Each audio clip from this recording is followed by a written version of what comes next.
Good evening and welcome to a new session of the Design Nuances Edu series. This is a series that we have from DQ Labs. The objective of this series, I'm going to share my screen.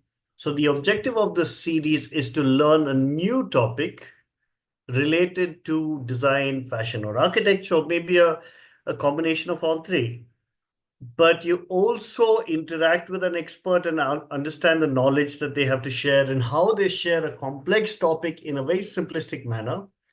But you also get introduced to a new school and understand what makes that school different, right? So for today's topic, we have the power of design in the transient world. This is a topic taken by Professor Payal Shah, who's a global brand strategist, and she represents École Intuit Lab. It's a French school of design and creative strategy. Now, there's a lot I can speak about Dr. Payal Shah, but Professor Payal Shah, but she will say a little bit about herself in her part of the introduction. So I'm going to skip this. But for those of you who are looking at the presentation deck, you all can refer to this a little later. And now we take it back to Professor Payal Shah. Thank you so much for joining us. Thank you. Thank you. And I'm humbled to, I know there's an audience there. So hello, everybody. Thank you for this introduction. I'm going to quickly share my screen so we can get started. Sure. Now you should be able to share. Okay, I can now. Okay, there. Can you see my screen? Yes, you can put it on presentation. Yeah, just 1 second.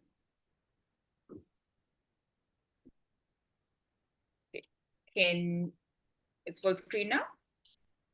1 second. Yeah, should be. Not yet. I can still see a blank screen, like it's just black. It says my screen is paused. Okay.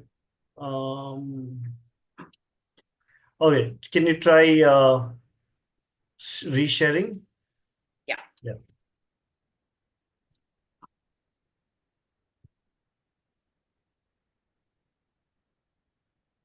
Yes, now it's visible. Okay. Well, it is transient and moving, so there you go. All right, so hello everybody, good evening. I'm excited to share a few of the nuances of design today, and I'll be taking another 30 to 35 minutes to break down a very huge, humongous topic. But the essence of it, you'll get an idea of what the essence is.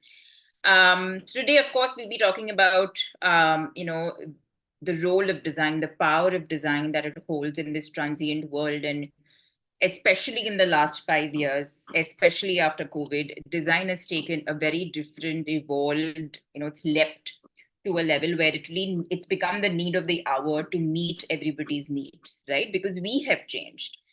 And again, just to quickly summarize who I am, I've worked globally, India being home, I've been abroad to study, to work, etc., etc. And I was, leading the strategy team, the design team at, different global brands. I've been working and, mentoring multiple global universities.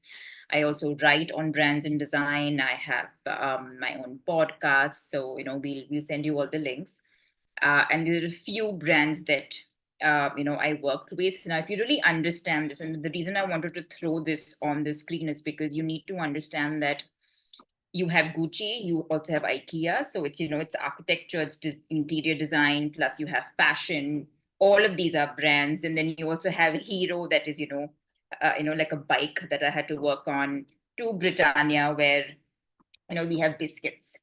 Okay, so it's a good range to understand that when you're a good designer, you will be thrown into, sometimes you'll be doing something for a biscuit, and sometimes you'll be helping another a fashion brand. Okay, so this is the paradigm and the scope that I want to cover largely, and I'll be talking a few bits about it. So today I want to cover largely these three cohorts. Okay, one is design and behaviors, design and culture, and to end it, I will tell you how these projects come together.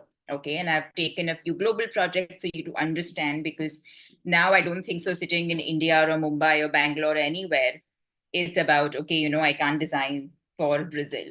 You very much can, right?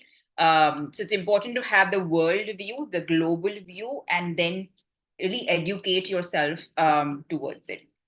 So let's talk about behavior. Okay, so design, whether you talk about graphic design, fashion design, architect, anything that you think design is or interested in, it does not fall in isolation. It cannot work in isolation, right? It is for the human being, right? Anything that you do is for the human being. And human beings will have different kind of behaviors, right? And it is the behavior that determines the success of the design. If I have this amazing design and the person doesn't know how to use it, how annoying it is when you kind of buy a gadget and you don't know how to use it. You're like, why don't I know it? So as a customer, we feel like, oh my God, what's wrong with this, or what's wrong with me? But the human being is never wrong. It's usually the product, right? So then as designers, we have that responsibility to understand behaviors. So what's really happening in the world? Lifestyles are changing, right? Your life has changed, my life has changed, especially post-COVID. And what's really happened is, whether it is the food that's become on the go, whether it is people moving from bigger towns to smaller towns, people are really moving to the outskirts and not to the cities anymore. Health has become a huge factor, right? And there are all kinds of products being catered to a health problem. um, Families have become more nuclear. So understand the reason why I'm weaving these things into lifestyle, because all of that have impact on, if I'm going to sit at home, no matter what. So I need what? I need Blinkit, right? I need Swiggy for food. I need, Zepto for this.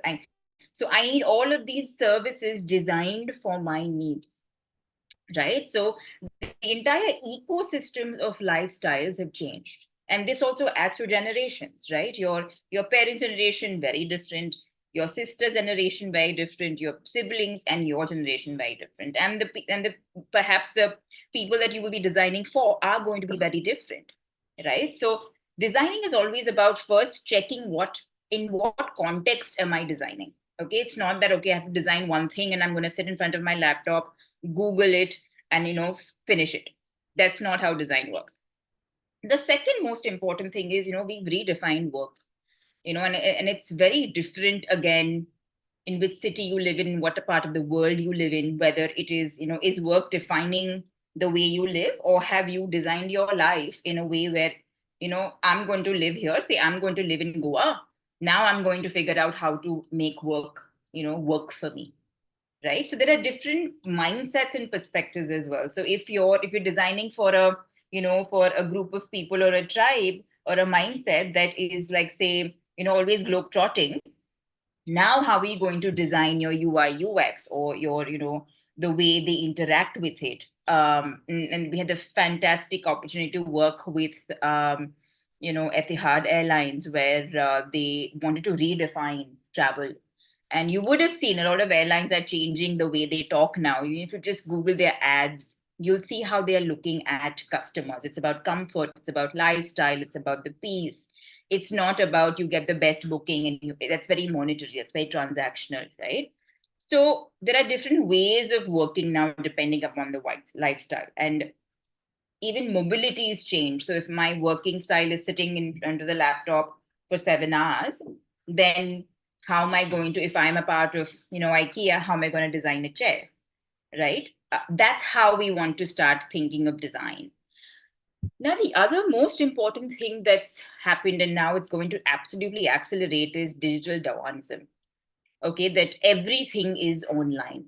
Every need is becoming an app, right? So if my need to design something is going to be digitalized, now my digital behavior is very different than my offline behavior.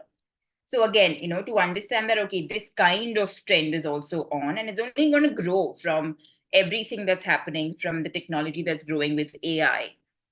Then we have the service, which has become a huge, I would say, a connoisseur of everything that we do, right? Whether we have, Swiggy, whether we have Skoda, who is not just, giving away cars that you buy, but also is a massive service element to it. Whether you have Apple, everybody is talking about service, because I think, especially when it just comes to India, we've come to an age of design where we are expecting experience. We're not just expecting a product. What is the after effect of the product is what we want to even, understand when we think of design. And I think the most, challenging is this shared economy. Okay, where whether it's Airbnb, if some of you all have been in, lived in Airbnb, you will realize how Airbnb has designed the experience, whether it is, something that is tactile, whether it's posters, whether it's maps, whatever it is to the host, to if you go to the digital experience, it's so much that you can do there, right? And now we have customization. We are not just, okay, buying the same Nikes. I don't want to buy the same that my neighbor has. I want it customized. I don't want the same shirt. I want it customized. I want it personalized, right? So whether it is just not these big, mass products, but also I want to make it mine, is a very important thing that, has come up in design. So this is large trends. And then, I think that this really culminates into this experience economy. Okay, whether it is Starbucks, like in Mumbai, I'm in Mumbai right now, and the Starbucks has so many different experiences. Like, you don't need to get out of it. There's so much that's happening where they don't want you to move out of it, and it's so comfortable. Whether it is, Uber entertainment, where it is not just about going from A to B, but how are you feeling when you go from A to B, right? And I think what's really the need of the hour right now is this heightened consciousness in a designer, right? That you guys are the future of design. We expect the next generation, the next cohort of students, no matter where you're from, to really start thinking of, how am I becoming a more responsible designer for this world? And that is the power that each of you hold, no matter what, field you take, what specialization you take, that's irrespective. But you have the power to question, your school, your client, the people that you're working with, think, how can I make this better? Okay, and that is so much more important. That is the power that you all hold. And the next thing that I want to talk about is culture. Okay, and it's a very important thing, because there is so many dichotomies, and dichotomies are the opposites, right? That we all live in dichotomies. Okay, and the few larger dichotomies, few larger opposites that we live are authenticity versus global. Okay, and just to even talk about our daily lifestyle, right? When it comes to authentic brands, authentic, when it comes to furniture, when it comes to fashion, when it comes to, like, how are we choosing? Are we only choosing the Zaras and H&Ms of the world? Or are we also choosing, no, this is handcrafted, this is, very authentic, and I choose that? Am I only going for global brands for my cosmetics? Or am I also saying, hey, you know what, this is vegan, this is more world friendly, this is climate oriented, they're more conscious, let me look into it. So even if you just look around your own room, look around your kitchen, everything is designed. It's not I just bought it. No, there is somebody sitting somewhere in the middle of the earth designing for exactly you and your kind of culture, right? Talk about these again, real human relation connections with tech isolated connections. I can be on Instagram all day. Do I feel connected? It's a false, pretentious of connection. But when I'm meeting, family and friends and, my people, how do I feel? So there is this conundrum, right? That I need this, but I also need this. So when I'm designing, I have to really understand, what is it that I'm designing for? And as much as sometimes, the people say, no, I do this, but we all know shopping is not a conscious decision. It's very involuntary, right? So we have to understand that words are not necessarily how we shop. So whatever you design has to have an understanding of, I'm going to take, Payal's word of what she wants and what she needs, but I'm going to see her culture. I'm going to go, and understand how does she work around other things. And that's going to give me a hint, right? The other dichotomy is curated experiences to mass produced experiences. Okay. And we do both, right? I know I do both. Um, and this is the beauty of design. It gives you the platform, the opportunity to say, okay, you can do mass also, but you also have this. And I think India is in a beautiful era of all of these dichotomies. You don't have to go to another end of the world to buy a product anymore. We are able to have that at a click of a button. At the same time, we're able to also go to, all the curated experiences, which is more local. And none of them are luxury or non-luxury. If you really notice that, you will see one part of it feels luxury. The curated one feels like a little more luxury than the mass produced. But the moment you start wearing them the way and curate your own wardrobe, for example, it will become luxury, right? So this dichotomy is very interesting when you design. And the next thing that I wanted to really talk about is from a brand design perspective that also includes, design philosophies, brand strategy, experience design on UI, UX, on, all of those things. So this is something that we did in New York. Okay. And this is, of course, OnePlus, Never Settle. We all know about this brand. And they came to us before they launched OnePlus that we have to rebrand. Okay. I want the world to know. I want the world to really experience us, build us a great identity. Okay. An identity here is not a logo or a UI, UX or this. They said, build this for me, build this perception for me. Okay. So they were known to be very engineering, product, feature kind of a brand. And from that, they wanted to move to consumer first, understanding the ecosystem, marketing. And this is what they look like. We would have seen this somewhere. This was like across the world. It was very feature driven, it was just, it can replace with any other brand and you won't know, right? And what we did is all of this. We created their corporate strategy, which is vision, mission, values. Please understand, design is not just visual. Design is also how it's engineering. Even engineers are also designers in a way, right? So the behind the scenes, the engineering of the brand is the brand strategy, which is your vision, mission, strategy. Then you also create in the personality of the brand, right? The story, the value proposition. Then you move to the visual bit, design of it, which is your visual, verbal, and your behaviors. And then you move into campaigning. And this is what we created. OnePlus mission was we create the technology that powers bold ambitions. Okay. And it's charismatic, it's disciplined, it's youthful, and it's fearless. So when we now think of OnePlus, these are the words that we had to kind of really manifest. So we had OnePlus as an entire name, you have a symbol. Yeah. And this is what it is, from the left that it was to what we made it, which is more real and eye-catching. So the left was already very, you would have seen this everywhere. You have a phone displayed, that's a part of also a design, but now you have something more real. People using phones. What does that even mean anymore? So start questioning when you're designing things. Start questioning, do I want to do this again? I want to show people living their lives, not just using the phones. And this is how we all created the VI, which is your visual interpretation. This is how we created the typography play. I can't show a lot, but I've tried to, capture as much as possible. You would have seen Node as well. This is the design assets. So in design, you have special assets that we create for the particular brand that nobody else will, use. That's how you can differentiate. Otherwise, you don't know. And this is how we launched in New York, the OnePlus. Yeah.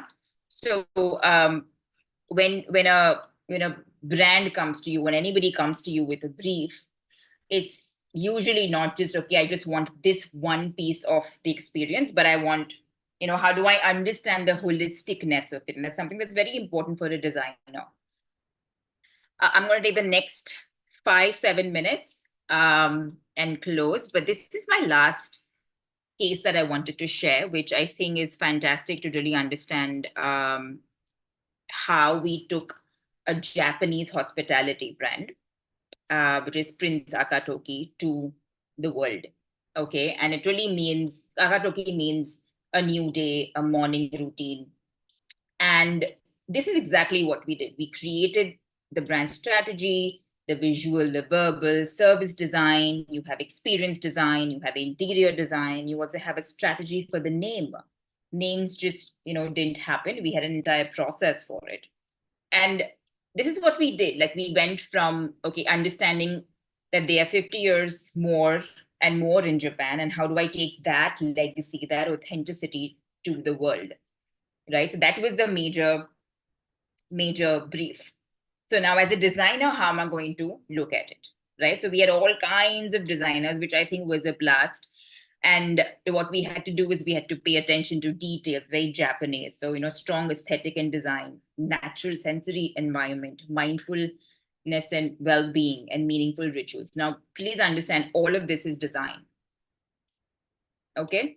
So you have to understand sensorial design is an entire field altogether. Okay, graphic design is one field together. UX, UI is one. So when all of us come together and put our strengths on the table, that is when we start creating magic. And of course, we had the narrative. This is a bit of, behind the scenes strategy. And this is what we said, that the goal is to take the best of Japan to the rest of the world.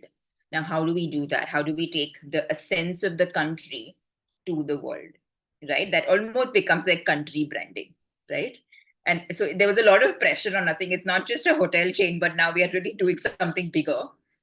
And the design of a feeling, which I think was the most interesting part. How do you design a feeling? We all know an Apple feels very different than an Android, or this laptop feels very different than this experience. Like, we all know how each brand will feel, right? And this feeling was very clear. We designed this thing, a space of calm, tranquility, and a sanctuary to rejuvenate, reflect, and reach out. So everything, whether it's a word, a color, a shape, everything is going to hold this very, very strongly. And then we moved to the experience, the creative expression of it, whether it was naming. So of course we went crazy because we had different. Again, if you look at the crowd here, I'm the one taking a picture. So let's just say I am one culture, and then you had at least 4 cultures on the table. Okay. And then on top of that, we had the Japanese people helping us, of course. So we had 5 cultures on a table, and that became a more challenging process. But we had to have that because this was going to the world. It wasn't going to a country. And of course, then the naming process starts where, every name is chosen. Then we said, okay, what, this name is making more sense versus that name, right? And then, of course, we flew to Tokyo. We had the stakeholder meeting. I'm taking you all through this because this is real life. Okay, so once we finish education, this is what we get to, right? This is what we are aiming for. And this is something that it's very important for us to understand that we have to make a change here on this table. So when I learn my skill sets in my school or university, I better do well on this table. That's the whole idea. Right. So then we started with the mood boards, right? We had one name of Akatoki, the other name. We started playing with colors, how it will look and feel. We had different mood boards. We can see how we were going wrong and right somewhere. Another mood board. And all of these names mean, if anybody knows Japanese, each name has so much meaning to it. It's very much like Sanskrit. It has a lot of meaning. So it's very difficult to not take that word or replace that with English. Again, like if you look at Maya B, the I of, after B is the bow, right? So those small things, okay? So design is not like shusha, ye karo, wo karo. Sometimes they're very small things that will just change the way you look at something. Then we had poetry at dawn, which is Akatoki, and we of course chose Akatoki. And I'll show you, of course, this is just one meeting, but we had rooms and rooms filled with experts and stakeholders. And, we started writing our vision, the Omendanshi, which is, really it's an idea. It's a word that doesn't have a direct translation, but it's interpreted as service from the heart. So how do you capture that? How do you capture service from the heart? And you can't translate it. And what kind of photography will go when I say beauty, because beauty can be different to different people. The way they will serve, what is the philosophy that the entire the brand will embody, the traditions can't be forgotten, right? And this is how the culmination of the design came into play, where these are very, very, so we had to coordinate and collaborate with a London-based illustrator, okay, to come to Japan and take different photography sessions and kind of really understand what we can do. And this is what we came up with.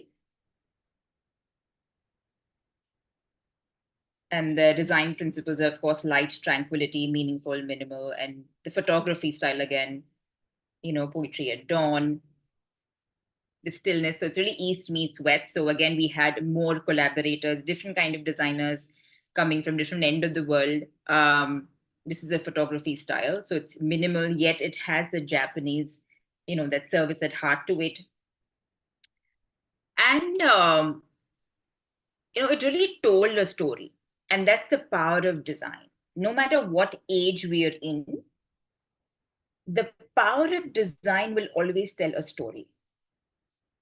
And we have this amazing, within the case study, we had the Japanese CEO explain to the other Japanese people in Japan, in Japanese, this entire deck. Okay, so it was a challenging thing, because he's like, if I miss something, they will not get it. But he took the heart of it and he told a story. Okay, he took everybody at 4 a.m. on a mountain to see the dawn. And that represented everything, right? Because it's very difficult to explain this deck in Japanese, so none of us who were English speaking would do that. But to really understand, how can I as a designer suggest an experience that will tell my story? And the best thing was, I'm going to take this entire bus to a mountain, explain them this is the dawn, and tell them the story. And that just kind of was it. We didn't have to do anything. And he's a very Japanese artist who had to create all of this. And I'm going to just breeze through this because I think it's self-explanatory. And then this moved into their actual hotels, right? Because this was, of course, design and all looks great. But now I'm moving into a hotel is everything that. So now how do I design this experience, right? From material picking to the bed sheet, the kind of cement that we will use. If you look on the right, you have the entire wall as a window. These things are not just by the way. These are intricately discussed and designed, that I want more outside to come in, which means I need bigger walls.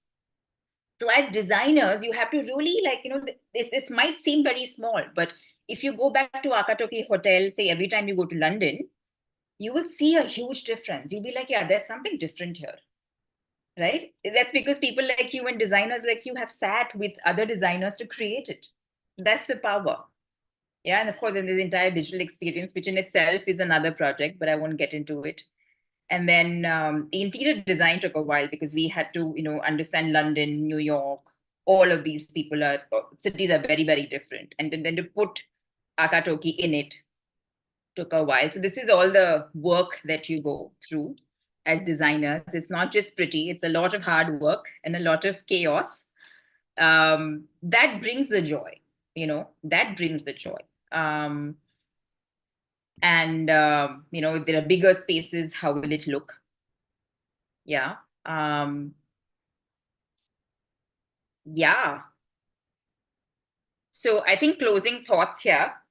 I want to talk about just these three things, because you can go on and on about design, especially if you narrow to one kind of faculty. But no matter what kind of design you do, design is a language. It's a story you tell. The kind of language is up to you, up to the brief. but it cannot be a piecemeal. It has to be a language. It has to be an ecosystem. There has to be a context. Okay. And to conceptually design is what we want to really, really do. Because if I'm only going to hire you as a designer based on your skills, even AI can do that. Right? AI will know all the softwares. I don't need you. So then why do I need you? I need you because you would have been trained to conceptually think. AI cannot do that. So we have to work with AI. AI is going to be your best friend. I promise you this. You better make best friends with the AI because that's how you're going to work together. Okay. It's going to be your brain and AI skills. We're going to work in tandem. The other thing, what's important is design can solve real problems. And I think it's important given that every year we have a war. The climate as we speak is deteriorating. We have to solve problems. And designers will do that. It is not the politicians who do it. It's not, somebody else's job. It's very easy to blame. I know it's very therapeutic to have to go on a rant. But if I am designing every day, I have the power to talk to my colleagues, talk to my, friends, talk to my clients, saying, how can I make this better? How can I solve a real problem? Okay, am I doing more injustice to the world or justice to the world? And I think it's very important that, we design with a lot of conscience. And that is something that you will be taught. And to solve real problems, not just hypothetical problems. Okay. And the third that I want to really close with is design to make things better, not just prettier. Okay. Challenge the norm, and you have to challenge the norm. Otherwise, you will just be another robot. The beauty in your brain and your heart when you design is going to come when you challenge things to make them better. Pretty is something that will happen. Anybody can make anything pretty. I promise you that. You don't need brains for that. But you need brains for that to last, because that means that you have thought as a designer. Yeah. So I'm going to close at this, and I hope I have gone full speed and have enough time for questions. But thank you so much for listening, and I hope this was helpful. That was absolutely awesome, Payal. You know what? This brought a very realistic perspective to design because, we can talk about designers' concepts and this Yeah. and that, but the real world is very different, right? Um, I remember when I was with Mahindra and Mahindra, we went through a rebranding project, and that came to me, right? Mhm. The disconnection between the brand concept and actually how to make that happen was such a challenge, right? Yeah. Um, Manufacturing processes, uh, you know, just getting the stakeholders to agree, Yeah. Oh, on that's a that. design in itself. Yeah, absolutely, absolutely. So these were tremendous challenges that we faced, Yeah. and like you said, it's the concept Yeah. that has been well thought through that executes. Now, for example, the hotel project that you did, the concept started with defining the values and the vision, but translated into having larger windows, right? And that's actually amazing to see. Um, so a couple of things that I liked was the way you actually showed the examples and the case studies and taken us through that. This is very, very interesting. There's a question from Hardeep Kaur who's asking, thanks for giving us a glimpse of design in action. All right. Very informational webinar. Not a question, a comment rather. Um, yeah. So Payal, while we wait for questions to come in, if you can share your screen again. Yeah. Um, And share the presentation. And I'll tell you if you can scroll back to the vision aspect of this hotel project. okay. Right? So this is the fundamental. Mm-hmm. Okay.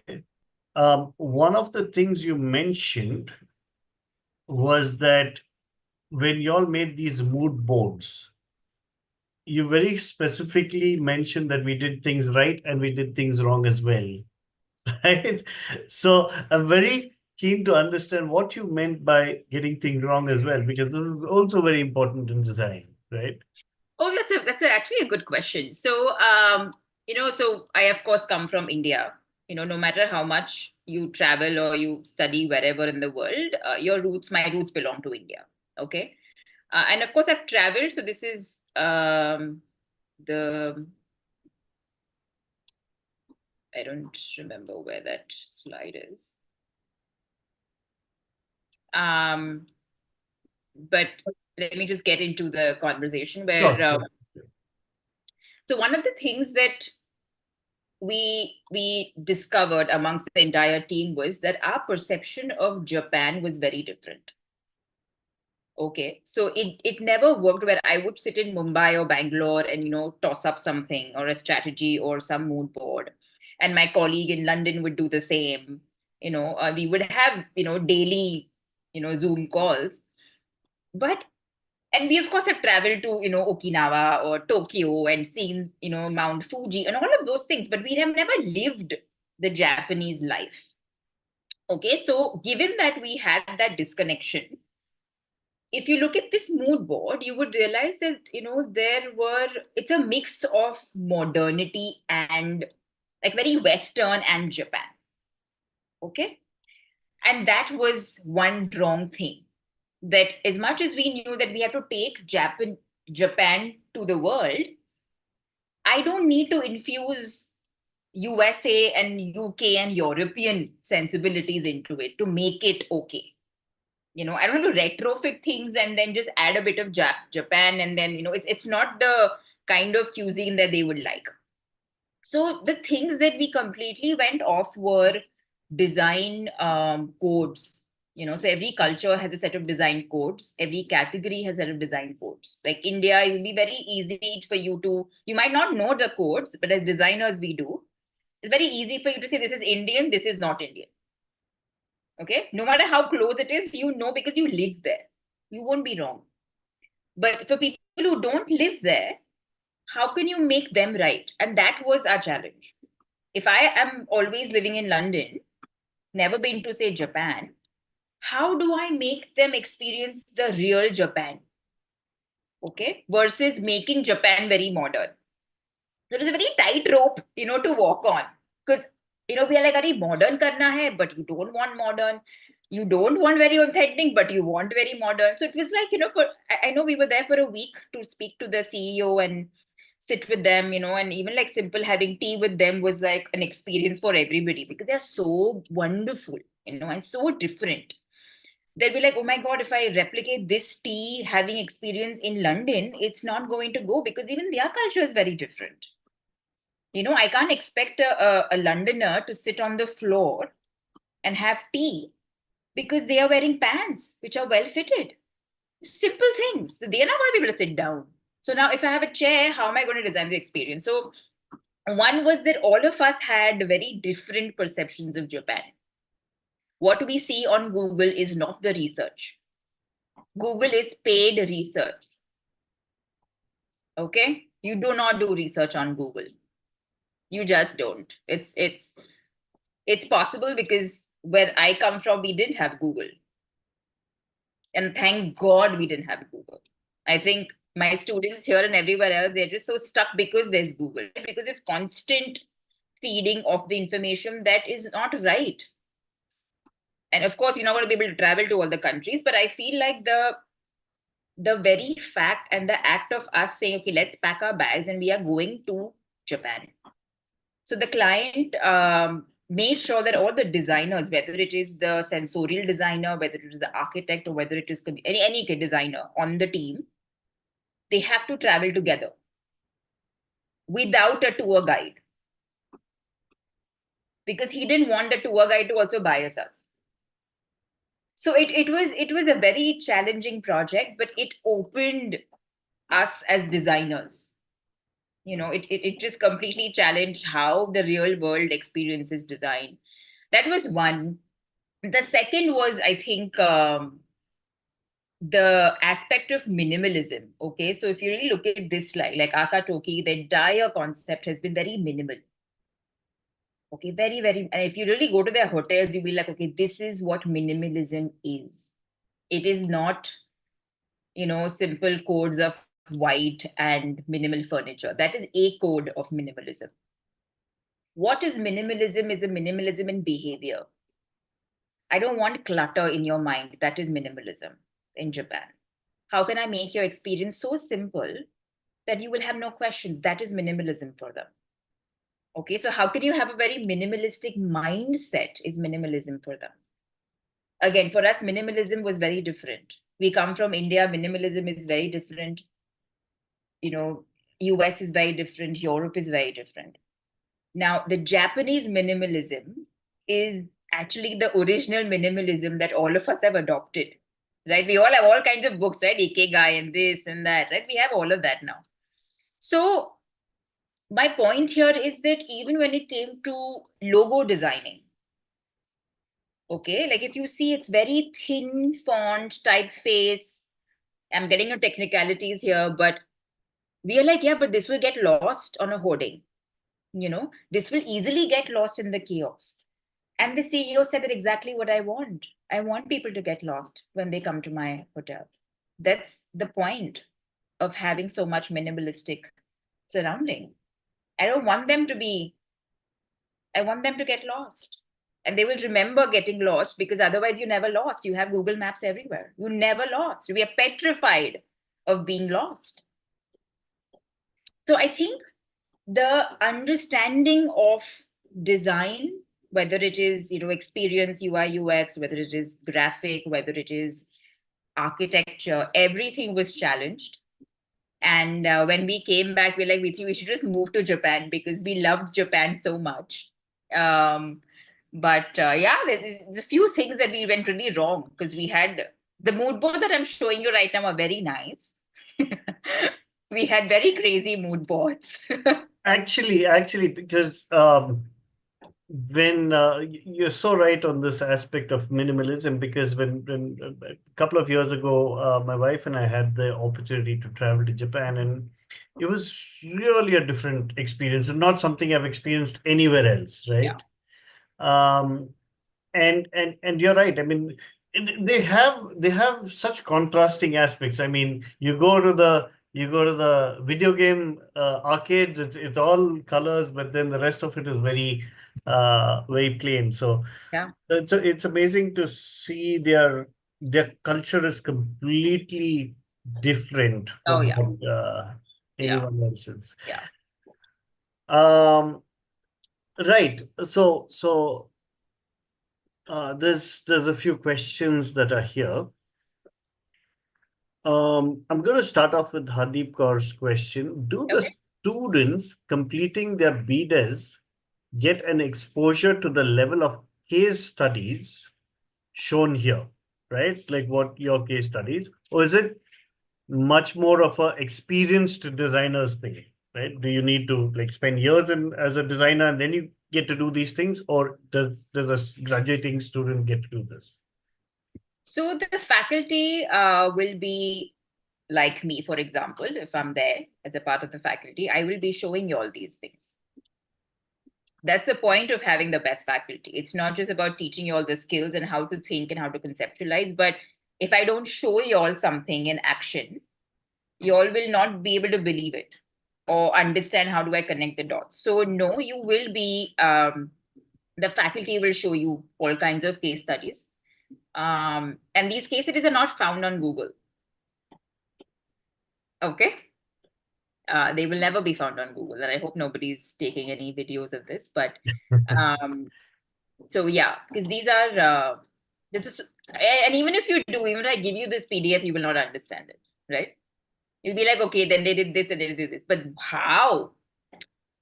How and what is why you take an education for, right? Otherwise, then it's just pretty looking images that, great, I go to this hotel. So no, to go back to your question, you will have faculty that will show you all of this and more, because you'll have, years with them. And then towards the end, we also have a thesis, which is the grant project, which it spans for 6 and more months across internship, and then you're solving a real problem. It's not a hypothetical problem. So because for all these semesters or for whatever you choose, all your assignments will be based on hypothetical briefs, right? But then towards the end, you would have matured, and we will want you to challenge yourself to do a real project with real stakeholders. And we want to make sure that your portfolio is startup ready. That if you have this amazing idea, and we will help you because we will have all kinds of people helping you. Can I take this idea and go to, a connection that I'm like, I could be a friend of mine who's doing something amazing. I'm like, why? Go and just have a conversation, have a cup of coffee, show your portfolio, see how you think. No, this is what we want to do, because your portfolio doesn't have to be a folder on your laptop. And once you get a job, it doesn't have to be dead.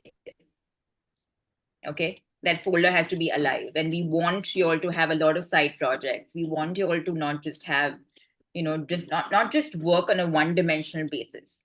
Okay, like you saw, for example, Akatoki, right? It's not one-dimensional at all. One designer cannot do this. I need a team of different skill sets, different ways of thinking to come together. So we train you all to think like that.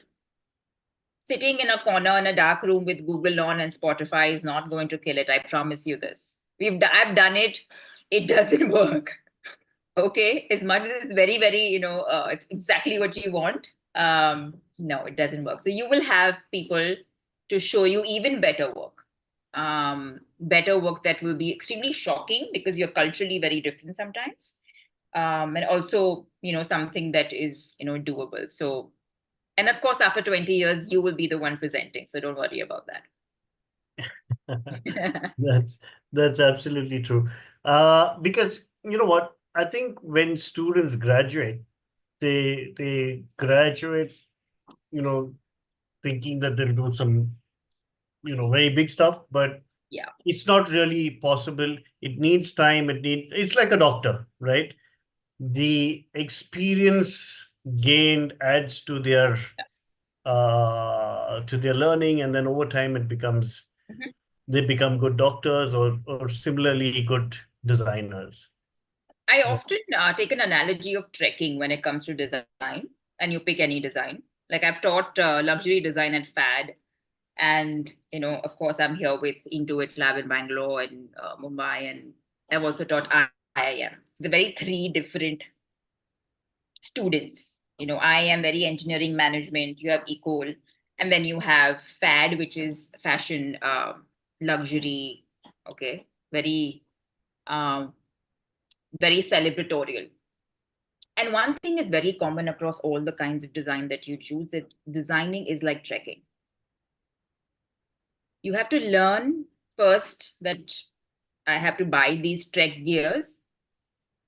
I can't immediately go on the peak of the mountain. I have to buy them, wear them, start walking, enjoy the grass, enjoy the mountain, take a few pictures, all of that. And then towards the end, you go to the peak. Okay, the analogy is that it's a process. Don't be in a hurry to make it. I promise you, it's just a myth. You never make it. You just find another mountain to climb. Right? Like, oh, amazing, but I want to go to that mountain. Let me go back down the valley. And that's how it is. So design it's beautiful that way because you'll never be bored. You'll never be like, okay, this is it. I have done Akatoki. This is the best work of my life. Done. No. I saw another mountain after that. So what do students graduating, what kind of, jobs do they get into? I mean, or what kind of work? Because this is definitely complex work, right? Yeah.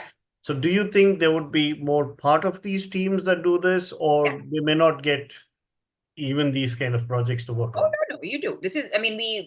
We work with Geo, uh, And Geo does everything, as we know, right? Now, Geo is pretty much doing everything, whether it is TV, whether entertainment, whether it is, telecom, name it, whether it's fashion. So when you have, say, for example, a part of Geo Studios, then you have the exposure to do so much. Because we all know Isha Ambani is doing something else, Neeta Ambani is doing something else, right? So then you have 20 categories that you can work with. You will be immediately picked up by the design studios, design consultancies. Again, they do so much, like how Interbrand does it, where I'm working. Where we work with, luxury cars to Akatoki, to Mahindra, to Hero, so it's a mix of everything. So it's not that you'll only be, working with the small ones because you are, a student and you've just gotten out. I promise you, if you look at the Intuit Lab, just cohort of all the ex-students, they get picked up during the exhibition only. Okay? Because they don't see, again, the software skill set. Because यार तुम लोग को तो पहले ही आता होगा before we teach you all. You're already so smart. You have YouTube skill sets for everything. What we see is this concept. If you can think, you are taken up. But if you follow Google and Pinterest and Canva and this and that, then you are a slave to Google, right? Then you are not a thinker. And that's what will get you to places. And that's what we try to give you the tools to start thinking. And that is something that I feel completely invaluable. You will not get that anywhere else.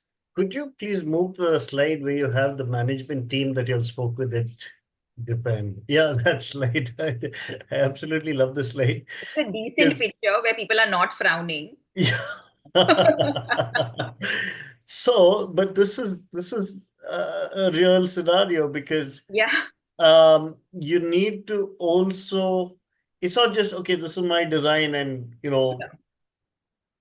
it's approved and you need to approve it. You really need to sell this as a designer. You need to sell this to your client, right? Because they need to buy into this. How challenging is it when you have to sell this to the client? Oh, wow. So we, amongst our team, so we were, there were people from London, India, Europe, especially Paris and New York. Okay. And then we had one guy from Australia. So there are so many cultures and all of us were presenting bits and pieces of it. Okay. Now, again, accents are very different. We realized that Japanese were only comfortable with a few accents. Otherwise, sab upar ja raha tha unka. So we're like, there's no point. We don't want to completely crash the design because of an accent. That's not the point. And also the way we talk, what we also teach in one of the presentation modules. So we teach how do you present, okay? And each of us have a different way of presenting. And that is our very own. Nobody can take that away from us. Okay, so if I have a tendency of using my hands, that makes me more effective. Somebody has to tell me that don't stand like a robot and talk. Use your hands. Okay, those things we also teach. But for this particular project, we had to rehearse in person, and each word had a timer. So if I am saying my name is Payal, I had to be like, my name is Payal. It had to be that slow. I had a timer with it because otherwise they will not get it. So we realized that the Japanese process things very slowly, intentionally, because they don't want to lose the essence of it. So, that was another ball game altogether. So we had rehearsals, we had timers for each word.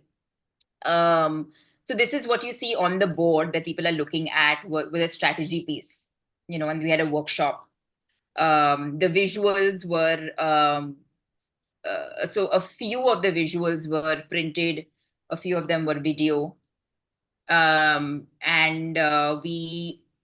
what we had to do is for each mood board, we had to create a lunch for each mood board. So if I walk into a room, this is how I feel with the kind of lunch. And then I walk into another room, I have another mood board, and this is another feeling altogether. So the way we presented everything had to be rethought. It wasn't a normal PPT presentation like I have now. It was everything, the way you talk, the way you stand, the way you move your hands, because so many things are also, not okay in Japan. You have to bow, you have to be respectful. I don't think so in India we do any of it, right? So there are so many things that I think as a designer you become more empathetic towards. And empathy is something that I think my biggest takeaway from this part was empathy. How can I have empathy for a culture, to a very DNA level empathy, that then my design automatically comes from that.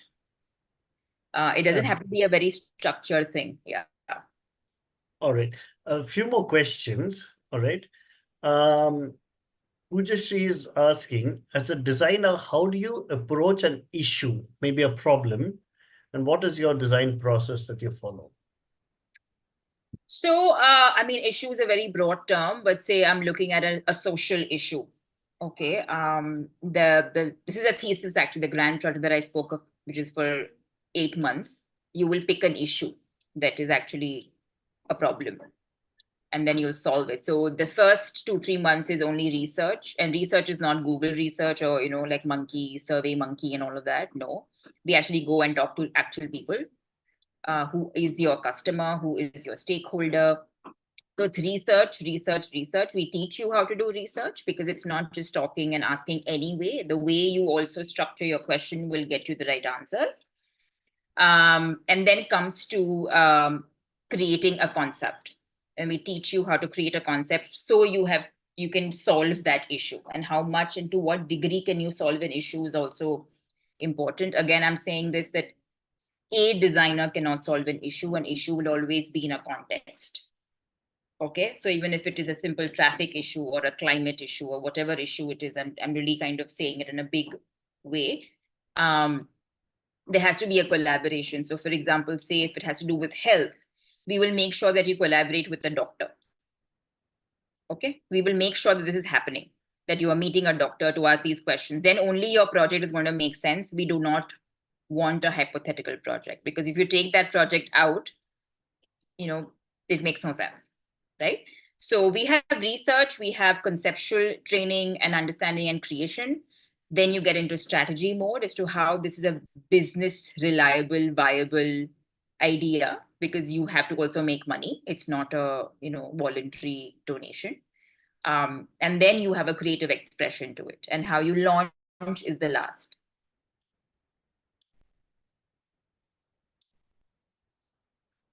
You're on mute.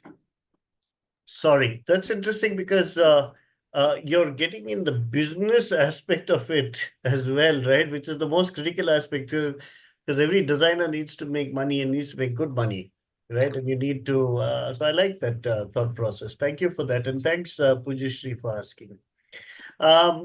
Last couple of questions, we're just above time limit, but Hardeep Kaur is asking, how much of AI tools do we use in design projects, and which ones in particular?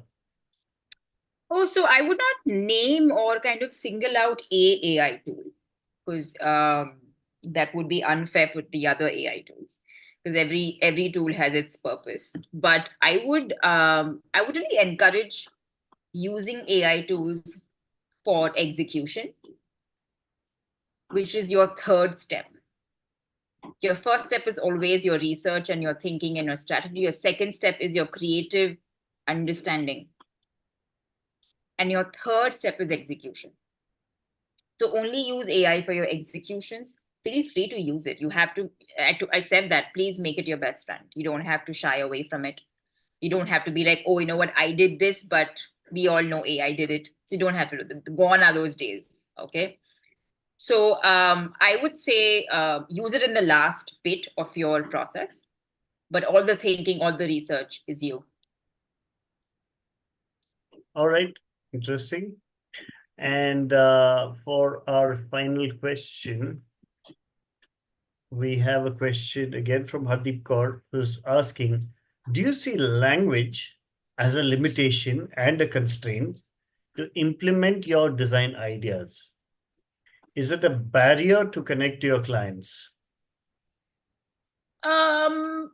Yes and no. Like in the Akatoki case, English was a barrier.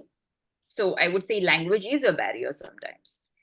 But that is the power of design. The challenge here is how can I make any design that surpasses that language, right? So a great design, a mentor told me, Debbie Milben, she's amazing. She said a great design is when people don't need to talk to you or ask you anything. They know, right? Because the feeling, the experience is so clear. I don't need to ask you anything. I don't need to know. So, and you don't, I mean, yes, it's a limitation if you're, working globally. It's not when you're not. But, it's always good to know more languages. That's for sure. But you'll always find people to help you if it's another language. So don't worry about that. But yes, you design better when you know their language, for sure. I think like you pointed out, it's also, language is one aspect, but it's also a Yeah. cultural aspect. Yeah. It goes beyond language to culture, to behaviors, to so many other things that are incorporated. So you know what, Payal, this has been one of my most favorite DNES sessions. Thank you so much for coming on. Um, and it's been brilliant having you over. And we've had some fantastic interactions from the audience as well. Thank you for asking these questions. Um, it's been amazing. All right. Thank you. Thank you so much. And good luck to everybody. And hope to see you all kicking in new universities and hopefully up in the market. Right, right. And there's a workshop planned with Equal Intuit Lab. So those who would like to interact with their team, understand how they approach design, and how you could learn from that. There's a beautiful workshop plan. Swati will share the details in the coming days, and we'll take it from there. All right. So as many of you as possible, please do sign up for that workshop, and you'll get a chance to interact with the team at Equal Intuit Lab. Right, Payal. Thank you so much. If you Fantastic. could Thank just you. remain here for a minute. Yep. Yeah.